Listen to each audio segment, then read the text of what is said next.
Muy buenos días, soy Griselda Abarca, gerente de mercadeo de ASN Networks y para mí es un placer darles la bienvenida a esta sesión, un nuevo capítulo de nuestra serie Cybersecurity Bytes, porque estamos en octubre. Octubre es el mes que lo dedicamos a la concientización de la ciberseguridad. Este tipo de espacio lo hemos organizado con el fin de poder ser parte de esa educación, de esa concientización, de esa información de valor y sin tecnicismos para poder llegarle a una audiencia mucho más amplia a cada uno de los colaboradores, a cada uno de los funcionarios de su empresa, porque la ciberseguridad es responsabilidad de todos, nos involucra a todos. Y es por eso que hemos realizado estos espacios. Hoy es el tercero.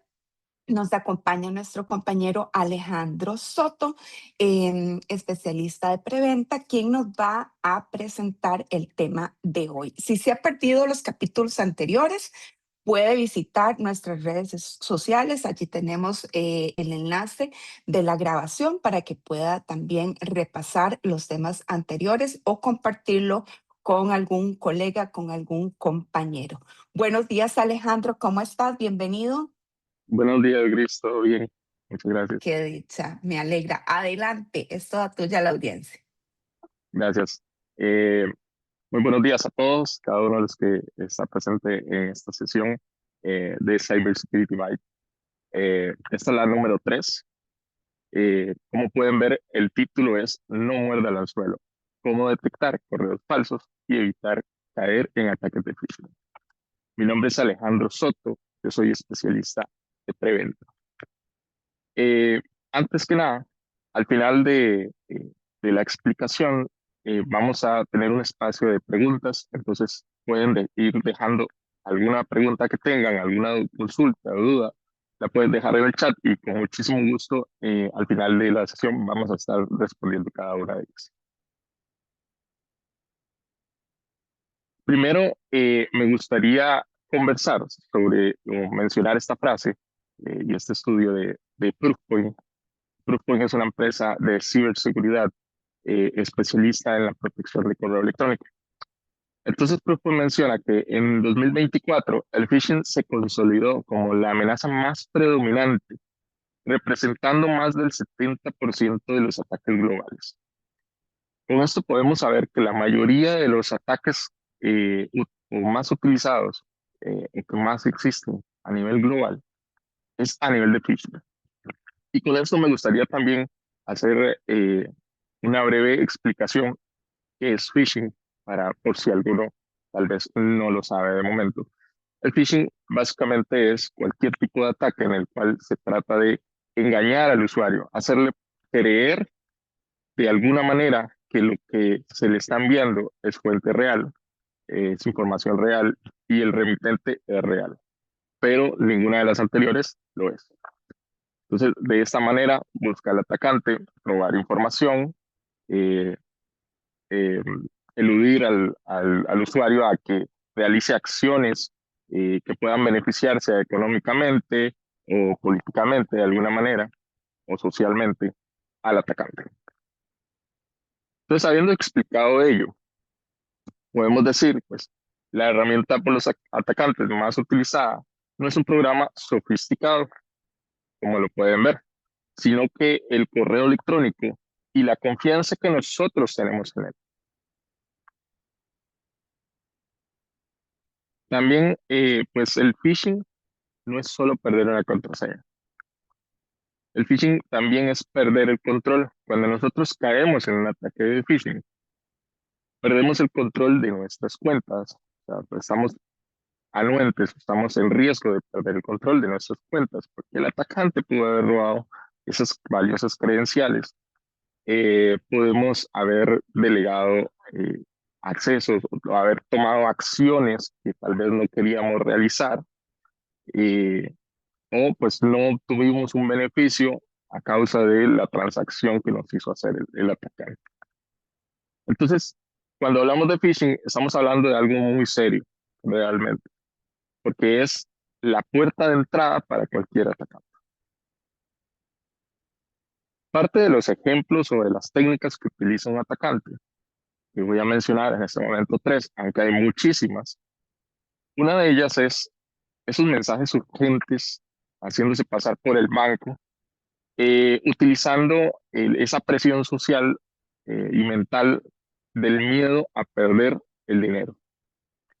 Porque el usuario va a estar preocupado, va a recibir un mensaje del banco en el cual le van a decir, si no ingresas tus credenciales, vamos a cerrar tu cuenta o, no, o vas a perder el acceso online, eh, o no vamos a validar una transacción que hiciste. Y pues claramente es un indicio de un atacante queriendo robar las credenciales. Como segundo punto, la entrega de un paquete perdido.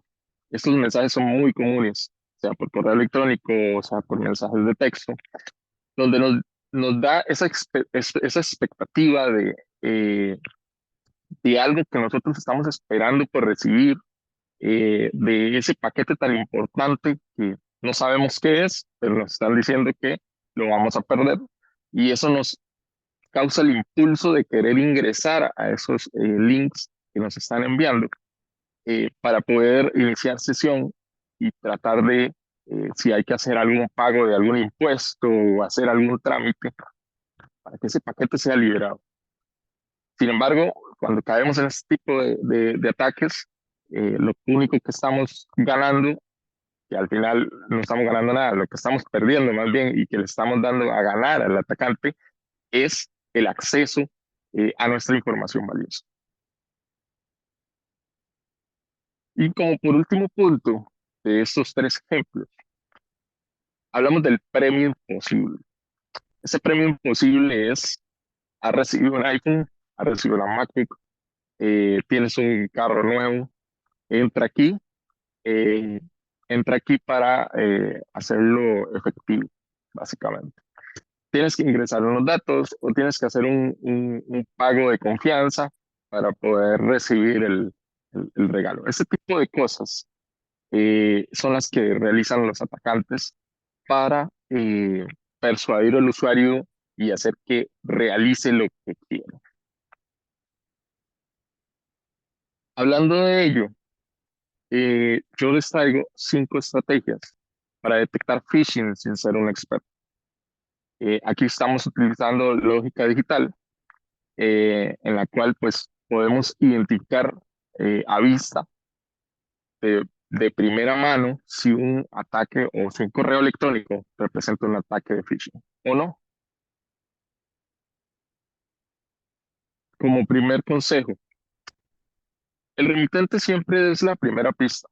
Siempre que recibamos un correo electrónico, un mensaje bueno, recibamos información en alguno de los medios, vamos a revisar ese remitente, quién está enviando, quién es esa persona que me está enviando esa información. ¿Realmente es quien dice ser o es otra persona enviándome información que no le pertenece, que no le compete? En este caso, por ejemplo, tenemos un correo de Disney, de Disney Plus, donde nos está avisando que vas a dejar de visualizar información, que tienes que ingresar y actualizar tus detalles de pago, que te van a pedir los datos de tu tarjeta, muy probablemente. ¿Qué pasa? Si revisamos el remitente, un remitente debe de, cuanto mínimo, tener el dominio de Disney, en este caso. En alguna parte tiene que tener al final el dominio real de Disney. Si no lo tiene, es muy probablemente que sea un ataque de phishing. Y aquí podemos decir que si la dirección de correo es muy larga, tiene guiones o números extraños, esto es un disfraz.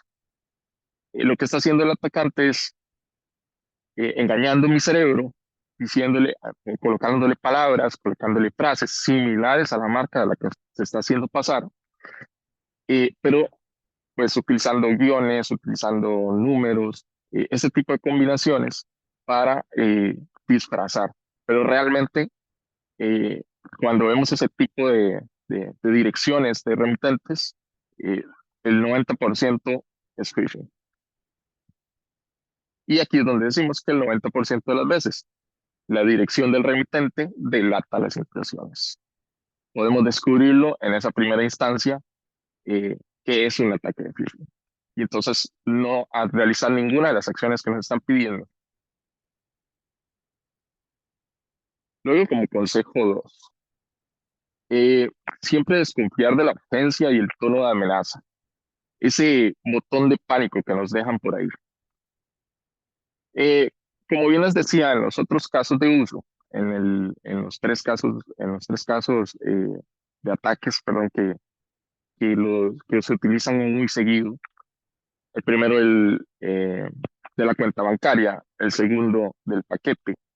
Eh, Aquí tenemos varios ejemplos de mensajes de texto donde los atacantes, y yo sé que a muchos de ustedes les ha llegado este tipo de mensajes de texto: Correos de Costa Rica, su paquete ha sido devuelto al centro logístico, actualice la información de entrega. Aquí te van a pedir todo, te van a pedir toda la información de valor, eh, o probablemente te van a solicitar también eh, digitar tu tarjeta, realizar algún pago para liberar el paquete, o pagar algún impuesto. Y aquí es donde nos van a despilfarrar el dinero. También pues nos dicen Banco Nacional de Costa Rica, tus puntos, ¿cuáles puntos? No sé cuáles puntos, porque a nivel ningún banco te va a estar enviando mensajes así como puntos. Ya esto nos alarma.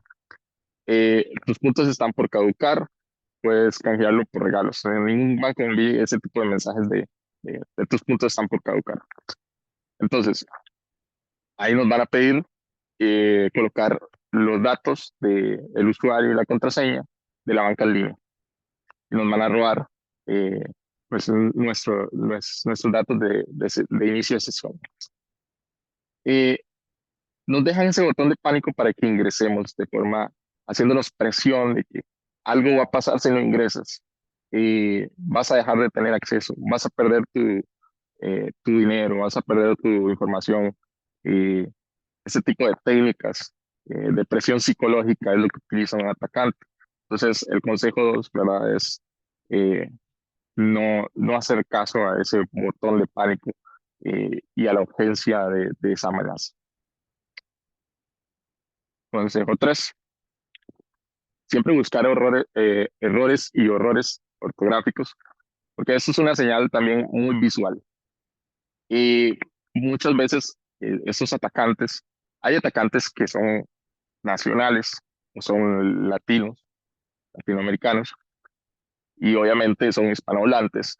Y, y, y pues puede ser que el texto tenga alguna coherencia. Ahora bien, hay dos escenarios también. Están el escenario donde un atacante puede ser de Europa, de África, de Asia, o puede ser inglés. Y de esta manera el atacante va a utilizar traductores, va a utilizar herramientas que le traduzcan el ataque de phishing creado en su lenguaje natal hacia el lenguaje de español, y sabemos que los traductores muchas veces no son tan eficaces. Y aquí es donde se cometen errores, donde notamos un tono en las oraciones un poco extraño, palabras extrañas, eh, y eso ya nos puede dar una primera alarma.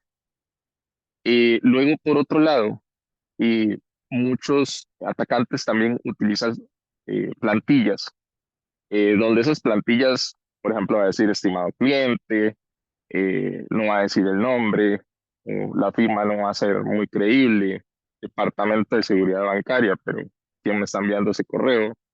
O sea, ¿quién es esta persona? Perdón. No tienen una imagen de firma, por ejemplo, de la entidad, y este tipo de cosas nos llevan a, por ejemplo, los errores en las tildes, palabras mal escritas, nos llevan a que es un mensaje eh, enviado de forma masiva, sin revisar, sin clasificar, simplemente tirado al azar para ver quién.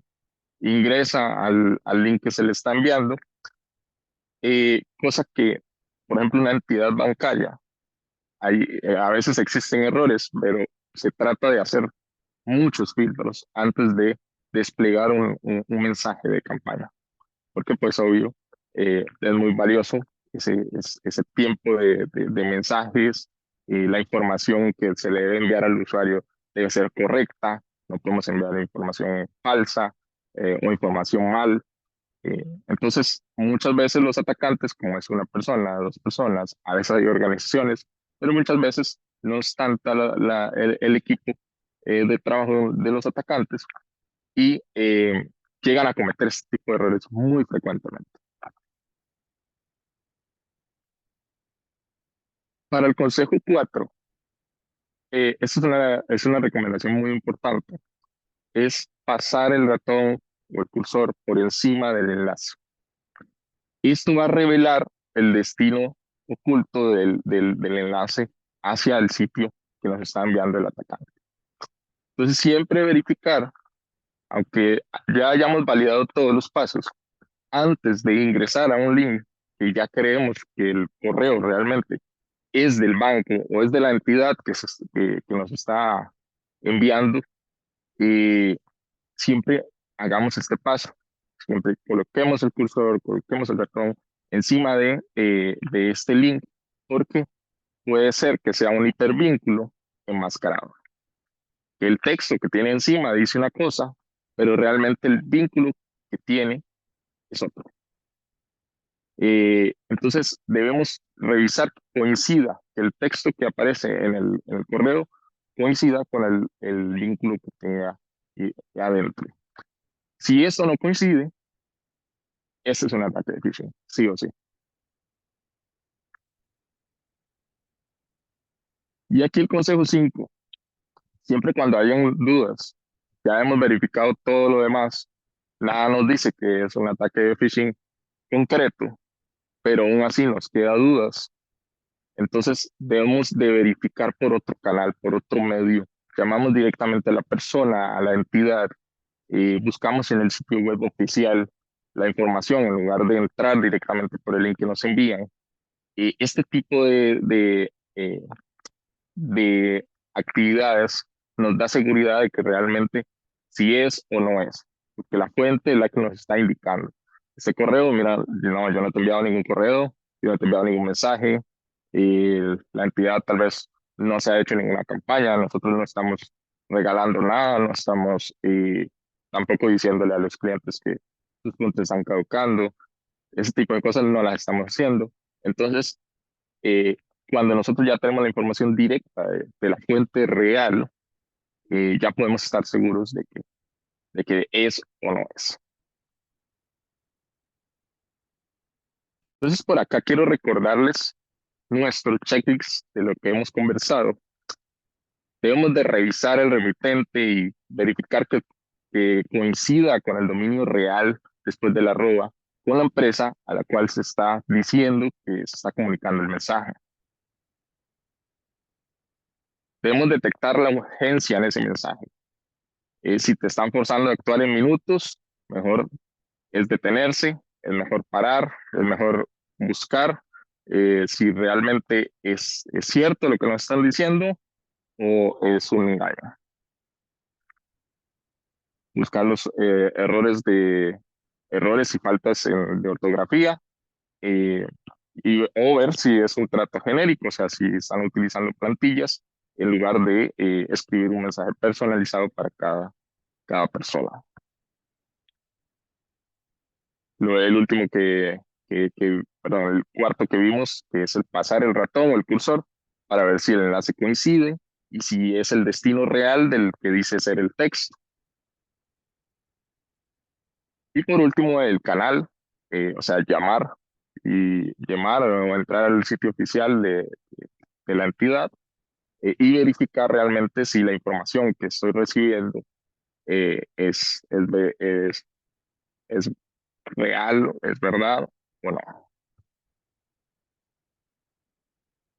Con todos estos consejos podríamos hablar de que el 90% de los ciberataques son explotados.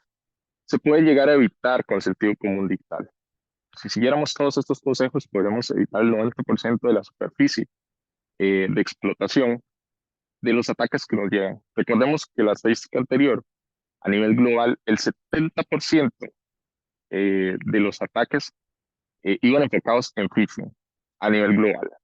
De ese 70%, podríamos evitar el 90% que podrían llegar a explotarse siguiendo estos consejos a nivel de phishing.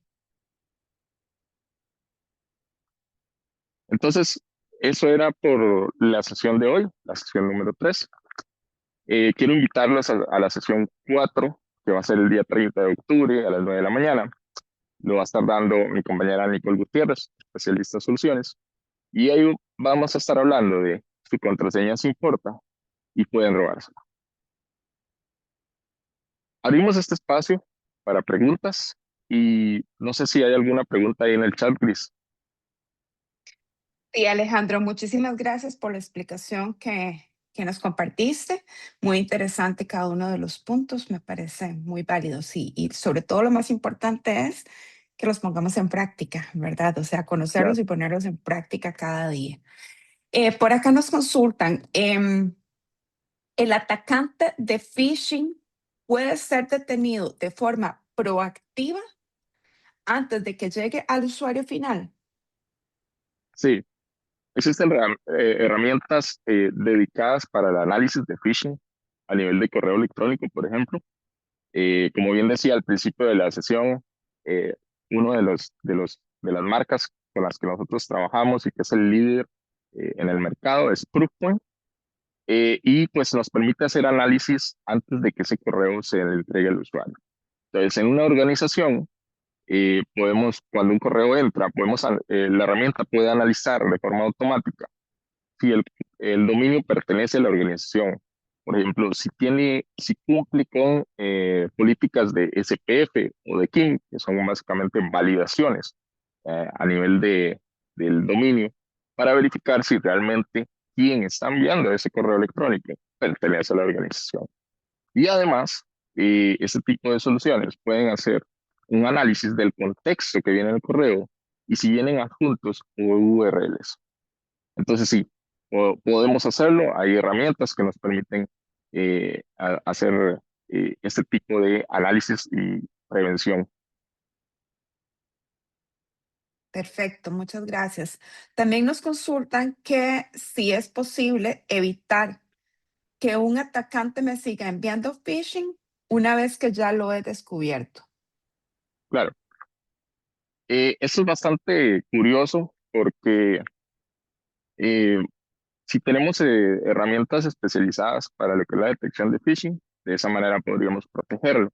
Sin embargo, sabemos que eh, muchos usuarios en sus cuentas personales probablemente no vayan a tener ese tipo de soluciones empresariales. Una de las técnicas que se pueden realizar es cada vez que detectamos un phishing, enviar a bloquear ese remitente o enviar a bloquear el dominio del remitente. Ese tipo de técnicas nos pueden ayudar para dejar de recibir esos ataques, por ejemplo, que podrían llegar a ser de forma diaria. Sin embargo, es importante saber que los atacantes pueden ser dinámicos, ¿verdad? Pueden utilizar o cambiar la dirección o cambiar los dominios de un día para otro. Pero siguiendo esta técnica podemos mitigar mucho del porcentaje de los ataques de phishing que nos estarían llegando de un atacante específico. Comprendo. También nos preguntan que si hay manera de proteger al usuario aún así de clic a un URL malicioso. Claro, aquí hay dos maneras de hacerlo. Uno, bien, por ejemplo, como hablaba nuestro aliado Proofpoint, también es una solución que nos permite hacer reescritos de URL. Entonces, cuando llega un correo electrónico, Proofpoint puede reescribir el URL y de esta manera, o sea, lo reemplaza por una dirección de Proofpoint y lo que hace es que fuerza al usuario a pasar por un portal de Proofpoint para validar si realmente la dirección que se envió en el correo es benigna o es maligna. Si es maligna, no le va a permitir al usuario acceder. También hay otras soluciones que son de protección de DNS, o de protección de resolución de dominios, eh, que están basadas en listas de reputación. Y ese tipo de soluciones también nos permiten que las podemos tener en el teléfono, las podemos tener en la computadora. Hay soluciones para hogar, hay soluciones empresariales que también que nos permiten que si es un atacante muy conocido, un dominio conocido, entonces que directamente no le deje resolver al usuario esa dirección. Entonces, hay varias maneras, hay varias técnicas que se pueden realizar. Si tienen alguna necesidad para el entorno empresarial, se pueden acercar con nosotros y con muchísimo gusto los podemos asesorar. Excelente. Muchísimas gracias, Alejandro, por toda esta información que nos compartes. Pronto va a estar lista la grabación de este espacio en nuestras redes sociales para que puedan repasar el tema o compartirlo con algún compañero de su empresa, con algún familiar, ¿por qué no? Estamos a sus órdenes, como lo dijo Alejandro, ante cualquier asesoría, acompañamiento que requiera para su empresa, para sus proyectos. Muchísimas gracias por habernos acompañado en este episodio número 3. Los esperamos en el episodio número 4, el próximo jueves, para que por favor se registren y no se pierdan este último tema sobre contraseñas seguras. Que estén muy bien. Muchísimas gracias. Que tengan buen día. Hasta luego.